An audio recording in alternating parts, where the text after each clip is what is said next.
कौन सी नकली? धुरंधर नकली नहीं है, पक्की बात है एकदम।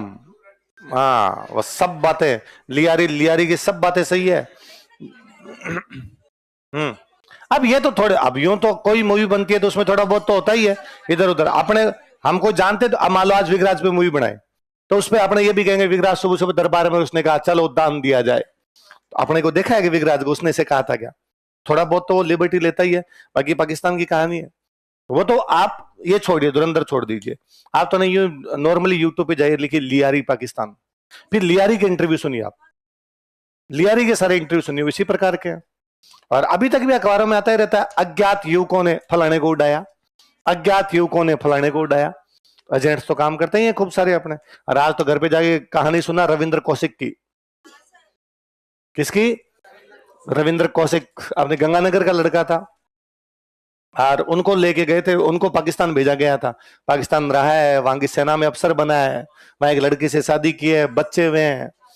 बहुत बाद में जाके पकड़ा गया गंगानगर के। गंगानगर में कोई कार्यक्रम था, कॉलेज का एनुअल फंक्शन, उसके अंदर वो स्पाई बनता है। तो वहां जो अफसर आए हुए थे उनको लगा यार ये लड़का एकदम सही आदमी है, लिया उसको भेजा है। तो पता नहीं कितने कितने गुमनाम लोग हैं जो अपने लिए बैठकर वहां पर काम करते हैं। इसलिए आप और मैं मुस्कुराते हैं, इसलिए आपको और मेरे को ये बातें आती है ये सब करने की कि हम ये कर सकते हैं वो कर सकते हैं, क्योंकि कोई ना कोई बैठ के हमारे लिए कर रहा है। इसलिए उन लोगों के प्रति हमेशा श्रद्धान्वित रहा जाना चाहिए।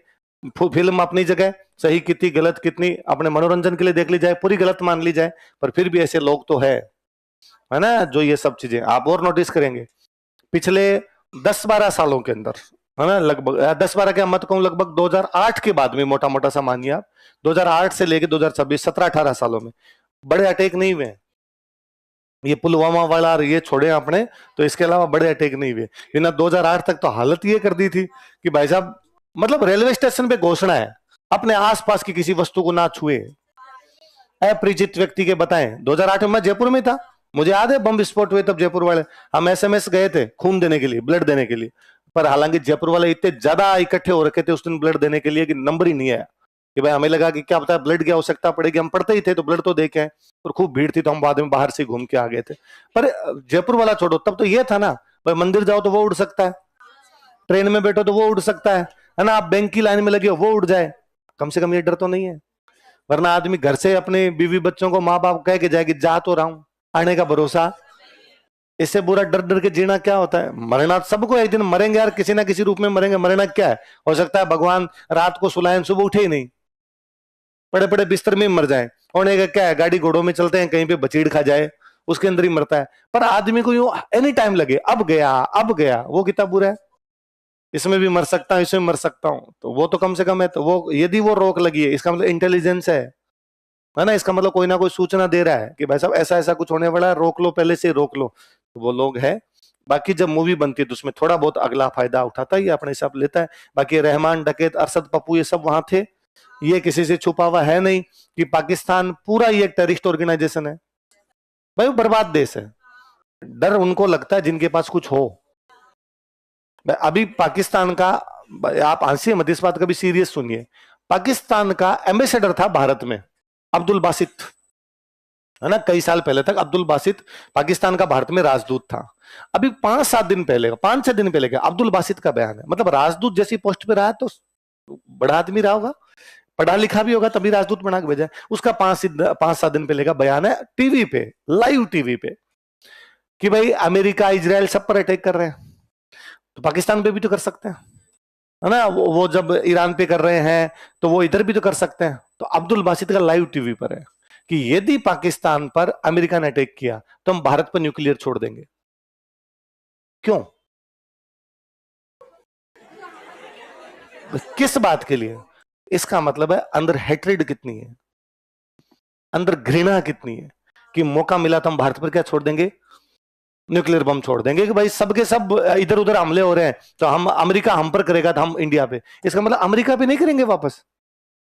भाई मैं आपसे ही पूछ लूं, आपसे पूछ लूं, यदि अमेरिका अपने पे अटैक कर दे तो अपने क्या कहेंगे? सर लड़ेंगे।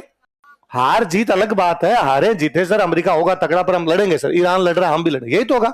हम ये थोड़ी कहेंगे हम पाकिस्तान पे बम छोड़ देंगे। हमला जब अमेरिका ने किया लड़ेंगे किससे? अमेरिका, तो वो बर्बाद राष्ट्र है। मैं तो कई बार बड़ा यूं सोचता हूं, जैसे अपना है कि भाई सुबह 7 बजे उठते हैं अपने, आप कोचिंग आए, मैं कोचिंग गया, हमने पढ़ा, हंसी मजाक भी की, पढ़ाई भी की, आप घर पे जाकर रिवीजन करते हो, एग्जाम होता है, आप हमसे पूछो सर वैकेंसी कब आएगी, है ना, हम एक क्वेश्चन लिखते हैं। क्या पाकिस्तान में बच्चे भी ऐसे करते हैं क्या? मैं कई बार सोचता हूँ उनकी भी कोचिंग होती है क्या? वो भी क्या सुबह पढ़ने के लिए जाते हैं क्या? वो भी ऐसा सोचते हैं क्या कि अरे हमारा एग्जाम कब होगा? आरपीसी नहीं तो उनकी कोई पीपीएससी होती होगी। पंजाब पंजाब राज्य है तो पंजाब पब्लिक सर्विस कमीशन होता होगा, एसपीएससी होगी, होती होगी, सिंध पब्लिक सर्विस कमीशन, कुछ तो होता ही होगा। क्या उनके एग्जाम होते हैं क्या? वो बच्चे वैकेंसी का वेट करते हैं क्या? उनका कोई सिलेबस है क्या? उनके इस प्रकार से पढ़ाते हैं क्या? पर मेरा दिमाग कभी पूरा चल ही नहीं पाता कि यार ऐसा तो क्या ही करते होंगे वो। अपने यहाँ पर अभी मार्च चल रहा है, मार्च का महीना चल रहा है, आप जो भी आपके आसपास में कोई बैंक में लगा हुआ है, आप उनसे पूछिए, होगा अरे बात करने का टाइम नहीं है, क्लोजिंग चल रही है ना। कोई दुकानदार जो है वो रात को लेट घर पे आ रहे होंगे, अरे क्लोजिंग चल रही है, वो टैक्स भरना है, ये करना है, वो करना है। यदि आपके आसपास कोई सीए लगे हुए और लगे हुए तो वो सबके सब बीजिए, है ना। और मतलब ऐसे लोगों को भी मान लो अपना सीधा सीधा कोई लेना देना नहीं इन चीजों से, पर फिर भी अपने को पता मार्च है क्लोजिंग है, मार्च है क्लोजिंग। इवन मतलब पुलिस वाले भैया चालान भी काट रहे हैं किसी का, तो हम कहते हैं मार्च चल रहा है, टारगेट पूरा करना होगा, इसलिए ज्यादा चालान काट रहे हैं आजकल, है। मैं कई बार सोचता हूँ यार उनके भी ऐसा होता है क्या? उनके भी कोई टारगेट होते होंगे क्या? या केवल यही टारगेट है भाई खत्म हो जाएंगे तब और कर्जा ले लेंगे? कर्जे पे देश जी रहा है। इमरान खान जब बीच में राष्ट्रपति बना तब अखबार की हेडलाइन थी कि राष्ट्रपति भवन के खर्चे चुकाने के लिए पता नहीं कौन सा कर्जा चुकाने के लिए गधे और भैंस बेचे। मतलब ये तो एक आम आदमी अपने घर पे करते हैं यार। अपने घर पे मान लो अचानक कोई बड़ा खर्चा आ जाए और अपने पास रुपए नहीं तो भाई भैंस बेच दो, है ना। अपने पास कोई दूसरा कोई गाड़ी घोड़ा तो वो बेच दे, भाई खर्चा तो निकाले, आ गया तो आ गया, भैंस तो और लाएंगे, यही करते हैं आम आदमी। तो यार वो इसी प्रकार से बात कर रहे हैं क्या कि भैंस बेच दो, गधे बेच दो? क्या किसी देश का कर्जा भैंस बेचने से, गधे बेचने से उतर सकता है? या घर वाला ही नहीं उतरता भैंस बेचने से, तो उन वाला कैसे उतर रहा है? पर उनका देश इसी प्रकार से सोचता है। तो बर्बाद राष्ट्र है, उसमें इसी प्रकार की चीजें हैं। तो वहां पर यदि अपने लोग अगर इस प्रकार की चीजें कर रहे हैं तो भी कोई बड़ी बात है। फिर मूवी जब बनाता है तो अपनी थोड़ी बहुत लिबर्टी लेता है, उन्होंने भी लिबर्टी दिखाई है बस। बाकी अपने को एग्जैक्टली क्या पता कि येलिना हमजा को क्या कह रही है, पर मूवी में तो दिखाई रहे हैं येलिना ये बोल रही हमजा घर आ जाना, तो अपने कौन से देख रहे थे कि हमजा को क्या कहा आज। तो मैं शोएब अख्तर का कोई एक वीडियो सुनूं, तो रिटायर हो गया शोएब अख्तर, तो एक कोई पाकिस्तान की कोई पत्रकार है लड़की, वो उसका इंटरव्यू ले रही, तो बोल रही शोएब अब तुम जब रिटायर हो गए हो आजकल क्या करते हो? तो मैं बुक्स पढ़ता हूँ। अरे तुम तो बड़े जहीन व्यक्ति हो, जहीन मतलब बुद्धिमान, है ना, और तुम बुक्स पढ़ते हो? उसने कहा अरे क्या बात करती हूँ, बुक्स पढ़ता हूँ। अच्छा किस टॉपिक की बुक पढ़ रहे हो? तो एक राइटर का नाम भी बताता, मैं भूल गया अब तो, एक कोई राइटर उसकी मैं बुक पढ़ रहा हूँ। क्या उस बुक में? तो कहता उस बुक में भविष्यवाणी है। क्या है? जैसे कि उस बुक में लिखा हुआ कि एक दिन बाबर भारत पर अधिकार कर लेगा, हिंदुस्तान पर अधिकार करेगा, किया कि नहीं किया? तो उसने कहा हाँ। उसके अंदर लिखा हुआ है कि फिर बाबर का बेटा हुमायूं भारत में टिक नहीं पाएगा, शेरशाह सूरी उसको भगा देगा। हाँ। फिर लिखा हुआ है कि हुमायूं का बेटा अकबर आएगा और पूरे हिंदुस्तान पर वापस कब्जा करेगा। क्या ये भी लिखा? तो उसने कहा ये तो छोड़, ये तो पुरानी बातें हैं, उसमें तो ये भी लिखा हुआ है 47 में तकसीम हो जाएगी। तकसीम मतलब बंटवारा, तकसीम मतलब बंटवारा, 47 मतलब 1947 में बंटवारा हुआ, उसमें तो ये भी लिखा हुआ है। वो तो छोड़, ये सब पुरानी बातें, इसमें ये भी लिखा हुआ है कि एक दिन हम कश्मीर पर कब्जा करेंगे और उसके बाद दिल्ली पर कब्जा हो जाएगा, गजवा हिंद करेंगे। क्या करेंगे? हिंदुस्तान पर हमारा कब्जा होगा। ये कब्जा कहां से शुरू होगा? कश्मीर, और कश्मीर के बाद कहां करेंगे? दिल्ली के अंदर कब्जा करेंगे। फिर वो पत्रकार को क्या बात है ये लिखा? उसने कहा अरे रुक तुम, इसमें ये भी लिखा हुआ है कि जब हम हिंदुस्तान पर कब्जा करेंगे तब अटक नदी के किनारे 2 बार लड़ाई होगी। कौन सी? तो वो उसमें बोलता है, अपनी उर्दू पंजाबी में बोलता है, अटक का दरिया 2 बार खून में बह जाएगा। अटक का दरिया, दरिया मतलब नदी, तो अटक नदी के पास 2 युद्ध होंगे, तो अटक के पास इतने बड़े युद्ध होंगे कि अटक का पानी पूरा लाल हो जाएगा, मतलब खून ही खून हो जाएगा अटक नदी के। तो वो लड़की कहती आमीन, ऐसा ही हो। मेरा हाथों हाथ दिमाग काम किया, हिस्ट्री का स्टूडेंट में, वो कहती अटक के पास युद्ध होगा तो अटक पड़ती है पाकिस्तान में, इसका मतलब भारतीय सेना कहां तक चली जाएगी? आमीन।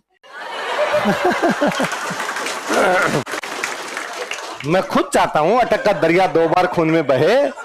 मैं और मुझे लगा कि यार मेरी जो इच्छा है कि हमारे उत्तराधिकारी आर्यावर्त को मल्लेच्छों से मुक्त कर दे, होगा एक दिन, भविष्यवाणी हो रखी है कि अटक का दरिया 2 बार खून के अंदर बहेगा, और हमारी सीमा वापस कहां से कहां तक होगी? अटक से कटक। उस दिन मराठा पेशवा बाजीराव बल्लाल ऊपर बैठ के फूल वर्षा करेगा। यार ये उत्तराधिकारी है, ये उत्तराधिकारी हुए जिन्होंने हमारी बाउंड्री वापस कहां से कहां तक फैला दी? अटक से कटक। आमीन। इंशाल्लाह फतेह हमारी होगी। मेरे पास खूब सारा धन आ जाएगा, उसे विगराज पे मूवी बनाएंगे। इससे अच्छा कैरेक्टर कौन हो सकता है? अब मैं तो यूं खूब सोच रखा है मैंने, मैं जिस दिन मूवी बनाऊंगा ना उस दिन तहस नहस कर दूंगा सब कुछ। मूवी को नहीं, बॉक्स ऑफिस को ना।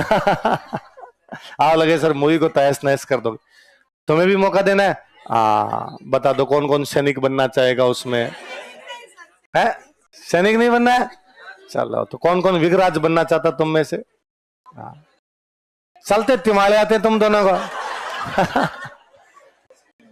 तो मेरा ये मानना है योद्धा दिखाया जाए तो डाकी टाइप का आदमी दिखाया जाए, है ना? बाहुबली देखिए, बाहुबली, बाहुबली में जो भल्लाल देव है, बाहुबली नहीं भल्लाल देव, तो विगराज थोड़ा यूं भल्लाल देव टाइप का दिखाया जाना चाहिए, है ना? क्या ये यूं शाहिद कपूर को राजा बना देते हैं, फील ही नहीं आता यार, है ना? भाई अपने यूं वो दिमाग में भी जो डाकी टाइप का आदमी था, फिर आगे इस प्रकार का था। मैं अब बुढ़ापा आ गया, मैं केवल उसका डायरेक्शन देखूंगा, मैं देखूंगा कहानी कैसे बन रही है। फिल्म का असली जो किरदार होता है उसका डायरेक्टर होता है, और जिसकी कहानी लिखता है वो होता है, ना कि हीरो होता है ना? हीरो वाला कैरेक्टर तो कोई करे। फिर तुम में से कोई राजमती, देसल देवी, जिन जिन किसी को धर्म गोसूरी बनना हो, गजनी का खुसरो सा, कई कैरेक्टर लेने पड़ेंगे वैसा। हाँ मैंने ये खूब सोच रखा है कि उस मूवी का जो पोस्टर बनाएंगे मूवी का, तो उसमें यूं पीछे एक नदी बह रही हो अटक, और विगराज केवल उस पर बैठा बैठा अपनी तलवार साफ कर रहा हो कि मल्लेच्छों को कहां तक लेके गया था। मुझे केवल लगता है उसका यार वेरी फर्स्ट सीन, पहला सीन ही होना चाहिए जिसमें इधर आपके बिसलपुर का काम चल रहा है, एक शॉट के अंदर तो बिसलपुर का काम चल रहा है, अजमेर के अंदर अपने किसी कमरे में बैठ के पृथ्वीराज अपना नाटक लिख रहा है हरकेली, और उधर सरस्वती कंठाभरण के अंदर कुछ बच्चे बैठे हैं छोटे छोटे, छोटी मोटी बढ़ाए हुए, ओम भूर भुवस्व तत्सर वितुर वरेण्यम। यही हो, तभी संस्कृत पाठशाला का मतलब है कि संस्कृत पाठशाला भी है, राजा खुद नाटक लिखता है, उधर पानी के लिए व्यवस्था की जा रही है, और इसमें तो लव ट्रायंगल हो रहे भाई साहब, दो सब कुछ कॉमेडी, ट्रेजेडी, रोमांस, एक्शन जो दिखाना है सब दिखा देंगे अपने अगला राजा लिख है। इमेजिन कर लिया आपने? As you think so you become, जैसा आप सोचते हो वैसा बनाते हो या बनते हो, तो विगराज की तलवार बन जाएगा। विगराज हाथ में ले घूमेगा तेरे को।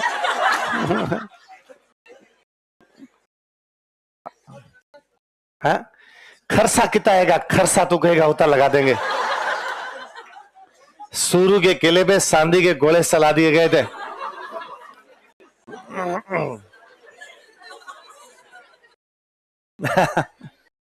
गाना भी चलाएंगे उसमें, सलो दिलदार सलो, सांद के पार सलो।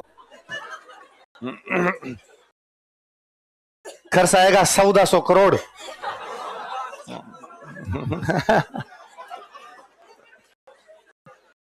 छोटा मोटा तो क्यों करे, है ना? धूड़ खावनी, धोबा भर भर खावनी। दोरे माथे बैठ रखावनी। हाँ उंगली में सिर दे दिया तो फिर मुसलों से क्या ही डरना। और मन के लड्डू फीके क्यों? सोचना ही है तो आदमी ढंगा तो सोचे यार, बनाए नहीं बनाए 100 बात की, दूसरी बात कोई, जब सोच रखा है तो सोचे तो ढंग का। एक तो इससे ये बात पता चलती है कि शिवाजी की पहाड़ियों पर विगराज का कब्जा है, मतलब ये हरियाणा वाला और पूरा जो इलाका ये किसके पास में? विगराज। तभी तो कोई अभिलेख लगवाएगा। अच्छा, एक बड़ी इंटरेस्टिंग जानकारी है इसके अंदर, विगराज लिखवाता है अपने वाले अभिलेख में कि मैंने मल्लेच्छों को हराकर, बोलो, आर्यावृत के पार भगा दिया है। क्या लिखा है? मैंने मल्लेच्छों को हराकर आर्यावर्त के पार भगा दिया। मैं चाहता हूं, बोलो, कि मेरे उत्तराधिकारी मल्लेच्छों को अटक नदी पार नहीं करने दे। अटक नदी पार नहीं। आर्यावर्त का मतलब वह स्थान जो आर्यों का है, मतलब भारत। मतलब भारत को मानता है, हम आर्यंस हैं भारत के लोग, और हमारा जो राज्य है उसका नाम क्या है, या हमारा जो देश है उसका नाम क्या है, आर्य। मैंने मल्लेच्छों को भगा दिया। मल्लेच्छ मतलब आर्यावर्त के उधर के लोग, मल्लेच्छ मतलब नीच। मल्लेच्छ का मतलब अपने लिए क्या था, नीच। अच्छा, नीच किस मामले में, जो हमारी संस्कृति को नहीं मानते वो, मतलब जो मंदिरों को तोड़ते हैं, मूर्तियों को तोड़ते हैं, गाय को काट के खा जाते हैं, उनको आपने क्या कर दिया, सबको मल्लेच्छ। मल्लेच्छ कह दिया, मल्लेच्छ आदमी, हमारे से इनकी संस्कृति का कोई लेना देना। तो वो कहता है हमारी संस्कृति मतलब आर्यावृत की जो संस्कृति है उसमें मल्लेच्छ घुसने नहीं चाहिए, तो मेरे उत्तराधिकारी उनको क्या ना क्रॉस करने दे। इसका मतलब आर्यावर्त की बाउंड्री कहां तक है, कहां तक है, 8। अब ये 1154-55 के आसपास का अभिलेख है ना। अब ये अभिलेख कहता है कि भाई मैंने मल्लेच्छों को हराकर भगा दिया है और वो इनको क्रॉस ना करने दे। 1150 मान लो, मोटा मोटा 1150 के आसपास का अभिलेख। जंगलदर बादशाह की उपाधि वाला जो है ना, वो 500 साल बाद में 1650 के आसपास है। मतलब 500 साल तक हमें ये पता थी इस बात का कि हमारी बाउंड्री क्या है, अटक। अच्छा, उस जंगलदर बादशाह से 100 साल पहले, हम आगे पढ़ेंगे, अभी बूंदी पढ़ेंगे तब, बूंदी का एक राजा हुआ था सुरजन। कौन हुआ था, वो अकबर के साथ में संधि कर लेता है। तो अकबर से संधि करता था, अकबर से लिखवाता है कि मैं, तू जहां कहेगा वहां लड़ने के लिए चला जाऊंगा। भाई संधि का मतलब क्या, अकबर जहां कहेगा लड़ने के लिए जाना है, पर मैं अटक नदी पार नहीं करूंगा। क्या पार नहीं करूंगा, अटक। तो मतलब विगराज 1150 के आसपास, 1550 के आसपास में सुरजन, 400 साल बाद में, और उसके भी 100 साल बाद में 1650 के आसपास बीकानेर वाला कर्ण सिंह। उसके भी आप कर्ण सिंह से भी थोड़ा सा पहले बीच में एक और, एक शाहजहां का सेनापति होता है, मैं नाम बोल रहा हूं, वो शाहजहां का सेनापति इस बात पर शाहजहां की नौकरी छोड़ देता है कि अटक नदी पार नहीं करूंगा। कौन सी नदी, अमर सिंह, अमर सिंह राठौड़ था, नागौर वाला अमर सिंह राठौड़। फिर वो अमर सिंह के पास आ गया था, अमर सिंह ने उसको अपना सेनापति बना लिया था। हमने राजस्थान गया था, शाहजहां का मनसबदार था, 2000 का मनसबदार था, और शाहजहां ने उसको कहा अटक पार करके जाना है। उसने कहा ना, तो तू मेरा मनसबदार जाना पड़ेगा। उसने कहा ये पकड़, अपने को चाहिए नहीं मनसबदारी, वापस आ गया था। और यहाँ अमर सिंह ने बाद में उसको अपना सामंत बना लिया था।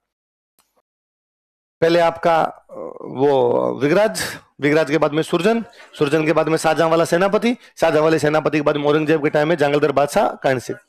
और कर्ण सिंह के लगभग 70-80 साल बाद में बाजीराव है, मराठों वाला बाजीराव, जो कहता है कि मैं मराठों का झंडा अटक से कटक।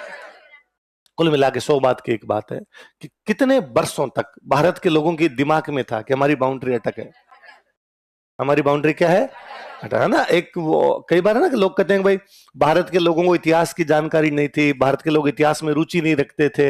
यार इससे ज्यादा जानकारी क्या होगी कि उन लोगों को एग्जैक्टली पता था कि हमारी बाउंड्री कहां तक है, अटक तक है, और इन जो भी इधर से आ रहे हैं इनको अटक नदी पार करने नहीं दे।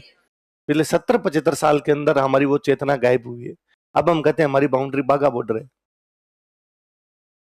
हमारी बाउंड्री क्या है, अरे बाघा बॉर्डर का है। अरे 47 में एक लाइन खींची और 47 की लाइन में कह दिया गया पाकिस्तान अलग और भारत अलग। तो अब हमारी बाउंड्री क्या हो गई, बाघा। पर बाप दादों के टाइम से तो बाउंड्री कौन सी है। अच्छा, जब वो कहता है आपका सुरजन भी कहता है मैं अटक नदी पार नहीं करूंगा, इसका मतलब ये नहीं है सुरजन के कब्जे में अटक नदी है। सुरजन के कब्जे में नहीं, सुरजन के कब्जे में तो बूंदी है। पर वो इस बात को जानता है कि भारत की सीमा क्या है। इसका मतलब वो ये भी जानता है कि हमारा देश कौन सा है, बूंदी तो नहीं है ना। जो जब लोग ये आके कहते हैं कि साहब भारत तो अलग अलग टुकड़ों में बंटा हुआ था, भारत नाम का देश कहां था। कितनी चेतना है हमारे में, हम इस बात को एग्जैक्टली जानते हैं कि हमारा देश कहां से कहां तक फैला हुआ है। हम उसके भाग हैं, हम उसके टुकड़े हैं, अलग अलग। अलग अलग किसी का राज कहीं पर भी हो सकता है, आज भी तो राज्य है। पर फिर भी हमारी ये पूरा भौगोलिक एक क्षेत्र जो है कि वहां अटक से लेके कटक तक, ऊपर कश्मीर से लेके कन्याकुमारी तक, हिमालय से लेके नीचे हिंद महासागर तक, और इधर आपका बंगाल की खाड़ी से लेके अटक तक, ये जो पूरी की पूरी बाउंड्री बनती है हमारी है। तो हमारे दिमाग में थी, सब कुछ बातें दिमाग में थी। ये जो कई बार बातें इतिहास में की जाती है ना कि भारत तो अलग अलग टुकड़ों में बंटा हुआ था, उन लोगों को राष्ट्र नाम की कोई अवधारणा का पता नहीं था। ये तो बात बहुत बाद में आके फलाने राजा ने एकजुट किया, ढींगड़े राजा ने एकजुट किया, तब भारत के लोगों को एकता का एहसास हुआ। मगर अब तो एकता का एहसास गायब हुआ है। पहले हमारे था, हम सबको पता था कि हमारी सीमा कहां से कहां तक है, अटक से, अटक से कटक तक है। अब पिछले 70-80 सालों में हमने बताना शुरू किया कि हमारी बाउंड्री कौन सी है। तो बच्चों हमारी सीमा बाघा बॉर्डर नहीं है, हमारी बाउंड्री अटक से, ठीक है। 1947 के बाद में 3 पीढ़ियां निकल गई, 3-4 निकल गई ज्यादा, परदादा वाली, दादाजी वाली, पापा वाली और अपने वाली। अपने 4 ने ये बातें करनी शुरू की है। मैं चाहता हूं कि अपने जो उत्तराधिकारी होंगे है ना। शायद कोई बहादुर लोग आएंगे, अपने थोड़े से निबड़े पड़े हैं, अपने थोड़े से कमजोर पड़े हैं, आने वाले उत्तराधिकारी शक्तिशाली होंगे और वो वापस आर्यावर्त को किससे मुक्त कर देंगे? मल्लेच्छों से मुक्त कर देंगे, और हमारी सीमा वापस कहां से कहां तक होगी? खटक से। मैं क्या क्रिकेट का यूं खूब शौकीन हूं भाई। पहले खेलता तो इतना नहीं था, पर यूं देखने का, उसके बारे में जानने का खूब अच्छा यूं रखता हूं। तो शोएब अख्तर पाकिस्तान का एक बॉलर है, वो मेरा हमेशा से फेवरेट भी रहा कि अरे यार बड़ी तेज बॉलिंग करता था। तो अब मैंने कोई कोरोना के अंदर शोएब अख्तर के कोई वीडियो सुन लिए होंगे एक दो, तो वो मोबाइल की फीड तो कहती है कि आप जो सुनते हो बार बार वही दिखाता है। उसको लगता है कि इसका फेवरेट आदमी यही है, तो सारे दिन वही दिखाएगा। इसलिए मोबाइल का डेटा बंद रखा करो। मोबाइल आपकी बातें सुनता है, मोबाइल आपकी। आप तो ना एक दिन एक काम कीजिए, आप मोबाइल का डेटा ऑन करके फोन पे किसी से बात कीजिए, अपने दोस्त से बात कीजिए, और नॉर्मली बात कीजिए कि यार मेरे को जूते खरीदने थे नए, है ना, ये नाइकी वाले अच्छे आ रखे हैं क्या? आपका दोस्त का नहीं नहीं एडिडास वाले ले यार, एडिडास वाले ज्यादा अच्छे हैं दौड़ने में। आप यार मेरे को दौड़ने वाले लेने थे, कौन से कंफर्ट ज्यादा रहेंगे? वो प्यूमा वाले होगा, अरे नहीं वो तो एकदम ही सही नहीं है दौड़ने में, दौड़ने में तो तेरे को रिबॉक वाले लेने पड़ेंगे। आप फोन रख दीजिए, 10 मिनट बाद आपके पास मैसेज होंगे। आप अपना कुछ भी आप सोशल मीडिया संभालिए, यदि आप फेसबुक चलाते हैं तो फेसबुक, इंस्टा चलाते हैं तो इंस्टा, या जो कुछ आप सोशल मीडिया पे चलाते हैं, यूट्यूब, आपके पास मैसेज होंगे, जूतों के। उसने बात सुनी है, उसने बात सुन के जूतों वाली कंपनी को इसको चाहिए। और आपके पास वैसे मैसेज होंगे 40% ऑफ, है ना, इस प्रकार के मैसेज आएंगे कि भाई साहब लीजिए। तो अब आप इस दुनिया में जो कुछ करते हैं, आप करते नहीं, आपसे करवाया जा रहा है। आप लगता है मैंने जूते खरीदे, नहीं खरीदवाए गए हैं तुमसे। तुमने जूते खरीदे, उसने लगातार बार बार बार बार तुम्हारे दिमाग में इस प्रकार की चीजें डाली है कि वो अपने आप उस प्रकार की चीजें बताने लग गया है। तो मोबाइल का डेटा हमेशा क्या रखना है? और तो मैं एक बार किसी क्लास के अंदर यूं ऑनलाइन पढ़ा रहा था, ऑनलाइन पढ़ा रहा था, तो मोबाइल में मैसेज, वो सॉरी, उस पे स्क्रीन पे मैसेज आ रहे थे, उनके मैसेज की रिप्लाई भी दे रहा था। तो मैंने यूं बताया कि अंग्रेज, मॉडर्न इंडिया पढ़ा रहा था मैं, तो कोई अंग्रेजों के बारे में बता रहा था। तो मैं अंग्रेज जब आए, अंग्रेजों ने आके यहाँ से पैसे लिए, लंदन भेजे, तो अपना डेवलपमेंट तो हुआ नहीं, किसका डेवलपमेंट हुआ? लंदन का। तो मैं बाल गंगाधर तिलक ने कहा, यार अंग्रेज हमारा पैसा लूट लूट के कहाँ भेज देते हैं? लंदन। ये इसी प्रकार है कि दूसरे की बीवी के लिए मेकअप का सामान लाना। आदमी पैसा कमाता है खुद और पड़ोसन के लिए मेकअप का सामान लाता है। तो भारत वाले भारत के लिए कमाते हैं और भरते किसके लिए हैं? लंदन के लिए। तो यूं, अब वो क्या ऑनलाइन था, बच्चे घर पे बैठे बैठे देखते थे, कोरोना का टाइम था, तो बच्चों के उधर से मैसेज आने शुरू हुए, सर मेकअप में क्या क्या था, तिलक ने मेकअप में क्या क्या बताया। तो मैंने यूं 2-4 मिनट और उनसे, अब आमने सामने होता तो अपने खूब सारी बातें कर लेते, उसमें बातें करने को तो कुछ होता नहीं था। तो मैंने ये अरे मैं लिपस्टिक मंगवाई होगी, और क्या मंगवाया होगा, यूं 2-4, सर आपको कौन कौन सी लिपस्टिक का पता है? अच्छा, फिर क्या, क्लास में जल्दी से बच्चे की पूछने की हिम्मत नहीं होती। ऑनलाइन में तो उसने अब अपना नाम बना रखा अलाउद्दीन खिलजी, है ना, आईडी उसने रानी लक्ष्मीबाई नाम से बना रखी है। तो अब भले कुछ ही पूछे ना, क्या फर्क पड़ता है। अब तो मैंने यो 1-2 मिनट लिपस्टिक पे बात कर ली, कोई भाई साहब मेरे पास लिपस्टिक की मैसेज आए। मैं क्या गलत आदमी को मैसेज भेजे जा रहे हैं?